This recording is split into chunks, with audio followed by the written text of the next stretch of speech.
अस्सलाम वालेकुम व्यूवर्स। जो आज का हमारा टॉपिक है वो 9th क्लास की बुक से है, चैप्टर नंबर 4। तो आज हम जो डिस्कस करेंगे वो ऑक्टेट और डुप्लेट रूल है कि ये रूल क्या है और केमिकल बॉन्डिंग में जो एटम का स्ट्रक्चर है उसमें इसका क्या रोल है। तो सबसे पहले हम देख लेते हैं कि octet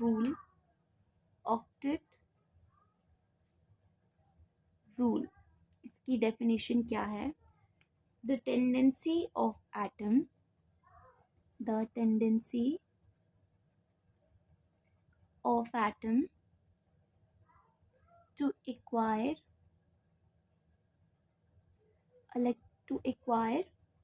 eight electronic configuration eight electronic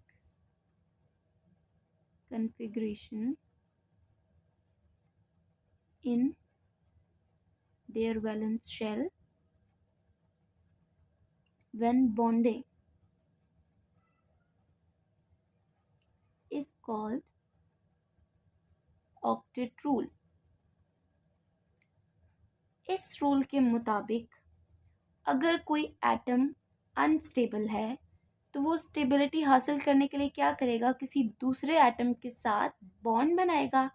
अब जब वो बॉन्ड बनाएगा तो उसके लिए ज़रूरी है कि जो उसका वैलेंस शेल है उसमें उसकी इलेक्ट्रॉनिक कन्फिग्रेशन क्या होनी चाहिए, 8 होनी चाहिए। ये चीज़ जो है इसको हम क्या कहते हैं, ऑक्टेट रूल। कि किसी भी एटम की वो टेंडेंसी कि जिससे वो क्या करेगा, स्टेबिलिटी गेन करने के लिए। इसका मेन और इसका पर्पस क्या होता है कि टू गेन स्टेबिलिटी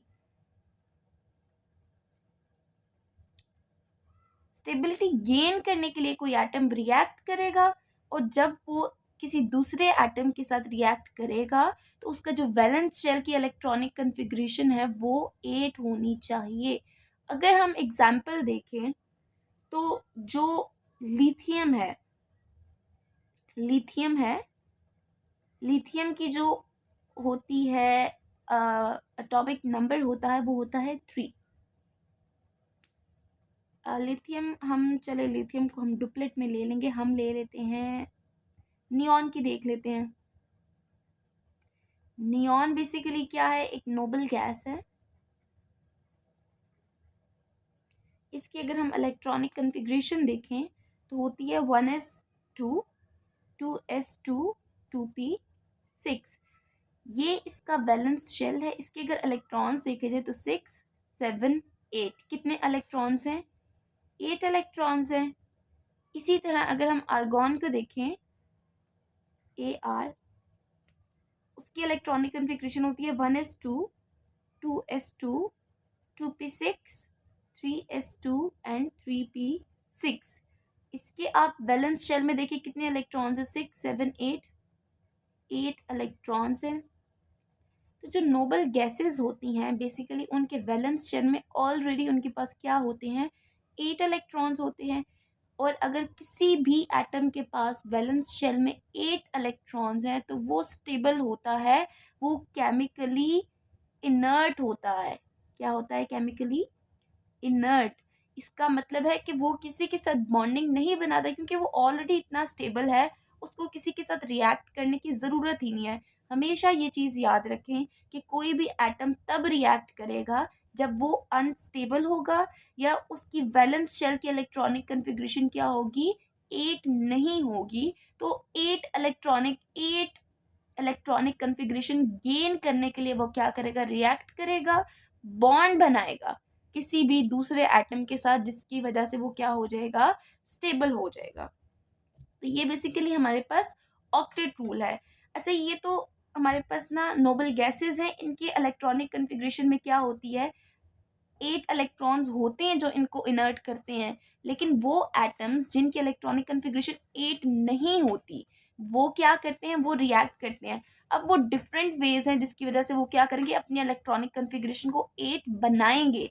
अब चाहे वो उनको अपने इलेक्ट्रॉन लूज करने पड़े, चाहे उनको अपने इलेक्ट्रॉन गेन करने पड़े, चाहे उनको केमिकल बॉन्ड बनाना पड़े, यानी कि उनको शेयरिंग करनी पड़े अपनी इलेक्ट्रॉन्स की।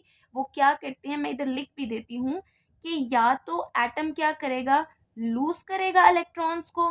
ठीक है, सपोज मैं कहती हूँ कि कोई भी एलिमेंट है और या एटम है, उसकी इलेक्ट्रॉनिक कन्फिग्रेशन में जो वैलेंस में है वो सपोज उसके वैलेंस में 6 इलेक्ट्रॉन्स है। तो अब 8 करने के लिए ये क्या करेगा, 2 इलेक्ट्रॉन्स को गेन कर लेगा। अगर तो किसी के पास, इधर हम गेन कर लेते हैं, ठीक है, या तो क्या करेगा, एटम गेन करेगा इलेक्ट्रॉन्स को। ठीक है, सपोज किसी के पास 6 हैं तो वो 2 इलेक्ट्रॉन्स गेन करके 8 करेगा, अपना ऑक्टेट कंप्लीट करेगा। या तो वो एटम क्या करेगा, लूज करेगा। फॉर एग्जाम्पल किसी के पास वैलेंस में 1 इलेक्ट्रॉन है, अब वो क्या करेगा, इस एक को लूज कर देगा। जब वो लूज करेगा 1 इलेक्ट्रॉन्स को, तो उसके पास जो प्रीवियस शेल होगा उसमें ऑलरेडी 8 होंगे। ये हम मजीद एग्जाम्पल के साथ हम चलें, आपकी आसानी के लिए हम एग्जाम्पल ले लेते हैं सोडियम की। सोडियम का जो एटॉमिक नंबर होता है वो होता है 11। अगर मैं इसकी इलेक्ट्रॉनिक कन्फिग्रेशन लिखूं तो 1s2, 2s2, 2p6 और 3s1। अगर देखा जाए सोडियम क्या है, इसकी इलेक्ट्रॉनिक कन्फिग्रेशन देखा जाए तो इसके वैलेंस में कितने हैं, 1। तो ये क्या करेगा, इस 1 को लूज करेगा। जब ये लूज कर लेगा तो इसके पीछे जो वैलेंस, इसके पीछे जो शेल है उसमें कितने रह जाएंगे, 8 रह जाएंगे। वो इसको क्या करेगा, स्टेबल कर लेगा। तो कोई भी एटम स्टेबिलिटी गेन करने के लिए क्या करेगा, या तो इलेक्ट्रॉन को गेन करेगा, या इलेक्ट्रॉन लूज करेगा, या तो वो शेयरिंग कर लेगा। ठीक है, अच्छा, अब हम देखते हैं डुप्लेट रूल। अगेन जो डुप्लेट रूल है उसकी अगर डेफिनेशन देखी जाए तो यही है कि the tendency of atom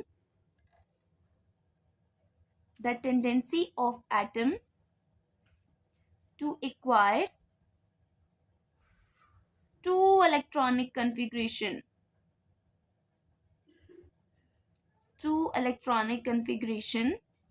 in their valence shell when bonding is called duplet rule.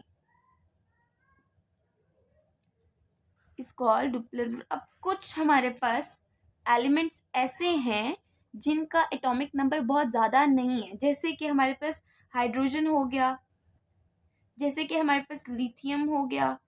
अब ये वो है हाइड्रोजन का जो एटॉमिक नंबर होता है वो 1 होता है, जो लिथियम है उसका 3 होता है।